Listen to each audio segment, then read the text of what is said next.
Olá, meu nome é José Humberto, sou psicólogo e hoje eu queria falar um pouco sobre os sonhos, que é um assunto que eu acho fascinante, tem muita coisa sobre e eu não vou conseguir falar e nem tenho a pretensão de falar tudo sobre. Acho que eu quero falar uma coisa mais breve, mais compreensível, assim, para qualquer pessoa que acha isso interessante, que não tem um conhecimento mesmo da psicologia do sonho. E a gente às vezes tende a banalizar o sonho, né? Ele aparece de uma maneira tão confusa e desorganizada e a gente acha que aquilo é uma fantasia, uma coisa doida. Ou a gente fica procurando um significado do que quer dizer e às vezes não sai do lugar.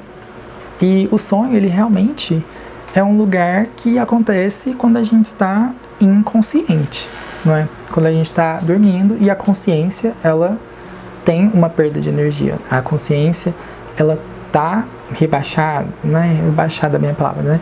A consciência, ela dá lugar ao inconsciente, né? Durante o seu sono, os processos que o seu corpo exerce são aqueles processos que independem da sua vontade, do seu coração bater, da sua respiração agir, do seu corpo funcionar durante aquele sono. Então, todos são processos que estão ali acontecendo inconscientemente. E a gente passa, muita parte da nossa vida dormindo, inconsciente. A gente dorme todos os dias várias horas. E é uma parte também que ocorre da nossa vida. Só que, por a gente estar inconsciente no sono, durante o sonho, esses conteúdos eles não vão estabelecer a mesma ordem dos nossos pensamentos da consciência, que tem uma coerência lógica e de linguagem, assim, onde os objetos que aparecem são exatamente aquilo. Aqui, esse livro é esse livro.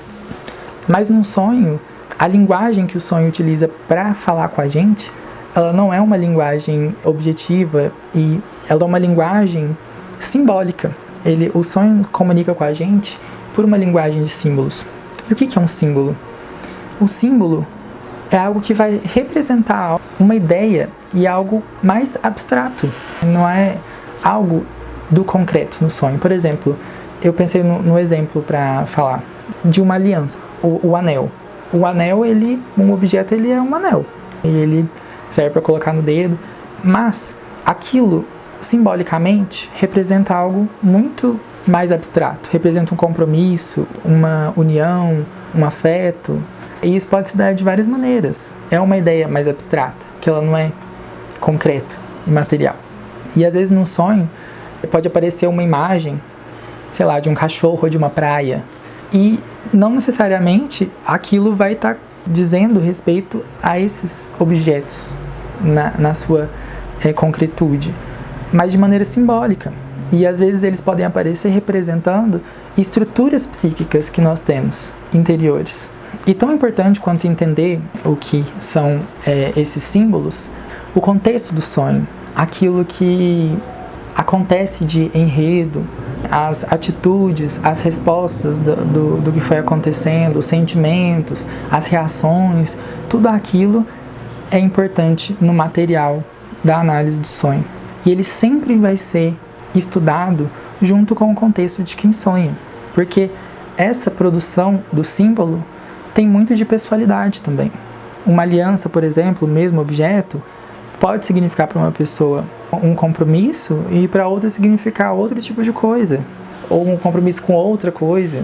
E a gente sempre tem que ter uma criticidade de olhar para o contexto de vida do sonhador e sempre ter a humildade também de que a gente não vai esgotar um sonho. Se a gente soubesse já o que ele quer fazer, ele não seria inconsciente, não teria uma linguagem que não é da ordem da consciência. Então a gente não tem que ter a presunção de entender tudo que o sonho quer dizer.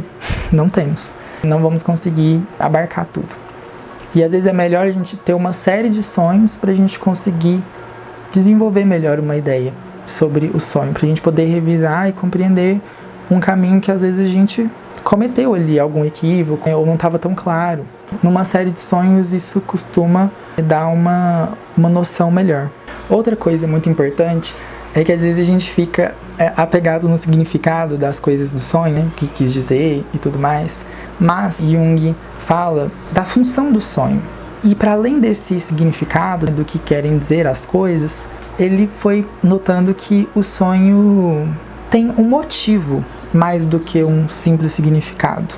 É mais útil, mais eficaz para a gente perguntar para o sonho para que ele aconteceu do que o que ele quis dizer. Porque ele entende que o inconsciente e o consciente estão sempre buscando um equilíbrio. E esse sonho vem para compensar, às vezes, uma atitude que está por demais de um jeito. Vou dar um exemplo bem bobo, tá? Só para título de compreensão mesmo. Mas é muito mais complexo que isso. Mas, por exemplo, faz de conta que eu estou muito apressado na vida, fazendo coisas sem me cuidar, assim, ó, e bem rápido, me fazendo mal por isso, me cobrando ser muito produtivo e não querendo descansar. E aí eu sonho que eu tô num momento de lazer, de descanso, que eu tenho um prazo para entregar alguma coisa e eu não entrego e não acontece nada. Por exemplo, nada, nenhuma repercussão negativa dessa atitude. Para quê? O que o inconsciente fez essa compensação, por exemplo? Para eu entender que aquilo era importante de se dosar, ou um equilíbrio mesmo que ele buscou de ser feito. Então, o sonho, muitos dos sonhos, eles vão ter uma função compensatória.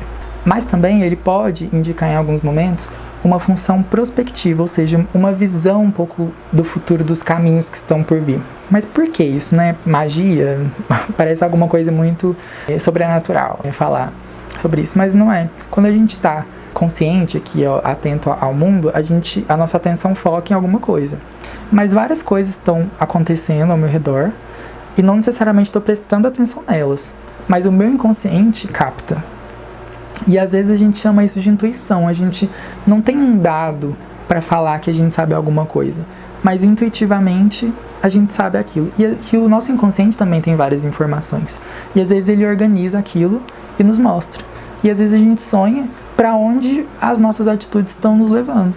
Coisas que às vezes a gente ainda não trouxe para a consciência, mas que o sonho já consegue reproduzir numa imagem simbólica, que não vai ser clara e objetiva dos objetos que estão aparecendo lá, das imagens que estão aparecendo. E também tem um tipo de sonho que aí já seria um sonho traumático, que seria um sonho reativo, que a gente sonha com alguma coisa que foi muito marcante. Tem outros motivos do sonho, e é um assunto muito vasto que precisaria ir também de muito mais estudo sobre. A gente tem um conhecimento de guia, mas ele precisa ser sempre feito com muita responsabilidade por alguém que seja treinado, que tenha um conhecimento sobre como usar esse método da análise dos sonhos. Nem todo sonho precisa e deve ser analisado. Se você for procurar uma psicoterapia, uma análise, não se sinta na obrigação de trazer um sonho. Acho que quando um sonho marcar, tiver uma curiosidade, ele mexer com você, é importante sim trazer e trabalhar aquele sonho. Mas não é uma cobrança de, você precisa trazer um sonho. Nem todo sonho vai ser analisado, precisa ser analisado. Se tiver muito conteúdo, vai ser selecionado aqueles sonhos que tem mais repercussão, assim, conteúdo emocional, afetivo, que vai se mostrar mais importante talvez em determinado momento. E a gente tem manuais e técnicas de guia para isso, mas vai ser sempre relativizado para o indivíduo, para o contexto dele, para o que o símbolo é para ele. Mas o sonho tem uma função própria do organismo, né, do inconsciente, de regulação, de compensação. E por isso que a gente dá uma certa atenção para o sonho já pode ser benéfico. Eu vejo muita gente falando que às vezes não lembra do sonho, sabe? Não lembra de jeito nenhum. Mas será que a gente dá atenção para eles também, assim? Eu fico reparando uma coisa que aconteceu comigo, né? Pode ser que não seja geral mesmo. Mas, quando eu acordo, às vezes eu lembro só de um fragmento do sonho. Mas se eu pego para escrever ou me fixo a pensar naquele fragmento, logo eu vou lembrando de novo de outras coisas. E é como se quanto mais eu dou atenção, mais eu ando lembrando dos meus sonhos. E nesse ato de eu escrever ou desenhar o sonho, eu trago algo inconsciente também para o concreto, para o objeto. E eu posso olhar para ele. E dele eu posso pensar coisas, eu posso ter insights, eu posso visualizar, né, no mundo concreto algo que era subjetivo, né, que estava inconsciente, que estava no interior. E trazer esse material, concretiza isso, me coloca de frente para ele, para olhar para ele. E é muito interessante mesmo, né? Quanto mais a gente dá atenção, a gente valida aquilo também enquanto real. Porque o sonho, ele é real, ele é um fenômeno que ele acontece. Mesmo que você ache loucura, que não tenha nada a ver, que seja uma grande bagunça, ele acontece. Ele é um fenômeno real. Então a gente, quanto mais dá atenção para ele, a gente também vai tomando consciência, ou num caminho pelo menos de considerar o sentimento daquele sonho, como uma parte de nós mesmos e mais próxima de entregar nessa harmonia desse balanço inconsciente e consciente. Então a gente tem uns livros que, se alguém ficar curioso, acho que pode ajudar assim, a entender mais, né, um pouco sobre. Bom, o clássico O Homem e Seus Símbolos, né, do Jung, vai falar muito sobre durante todo o livro, né? E também tem esse que eu achei muito legal, Jung e a Interpretação dos Sonhos, mas esse aqui é um manual de teoria e prática, então ele vai apresentar os conceitos mesmo da psicologia analítica prévia. Ele é bem sintetizado, esse livro, mas eu vejo que a linguagem dele é para quem já tem um domínio mais profissional, que vai saber assim, dos termos mais técnicos e vai conseguir tirar um proveito mais para a prática, né? Um manual de teoria e prática. O Homem e Seus Símbolos, o Jung já escreveu para a população geral mesmo, leiga em psicologia. Ele já fez um trabalho para que fosse acessível para toda a população. Que ele ficou relutante até em fazer, mas ele fez e foi o último trabalho mesmo dele, de disseminar o conhecimento dele para um maior número de pessoas. E tem vários, né? Na verdade, ele vai falar sobre isso, né, em muitas partes da obra dele, né? A aberração, análise dos sonhos, transferência. Mas queria só mencionar mesmo a importância dos sonhos, né, e como isso pode ajudar a gente pelo simples fato de considerá-los, né, reais, considerá-los eles como um acontecimento, um fenômeno que faz parte de nós. E se você tem curiosidade de trabalhar um sonho, infelizmente a gente não tem um manual que dá para disponibilizar assim, isso é isso, muito claro, porque a gente vai sempre ter a nossa pessoalidade no conteúdo simbólico do sonho. Isso tem que ser feito com muita responsabilidade por alguém que tenha esse conhecimento da psicologia, da análise dos sonhos, e vai conseguir entregar algo sério, né, a respeito disso. Bom, eu espero que tenha ajudado, né, algo que eu queria compartilhar. Fico à disposição também se alguém quiser entrar em contato e agradeço. Muito obrigado e até a próxima.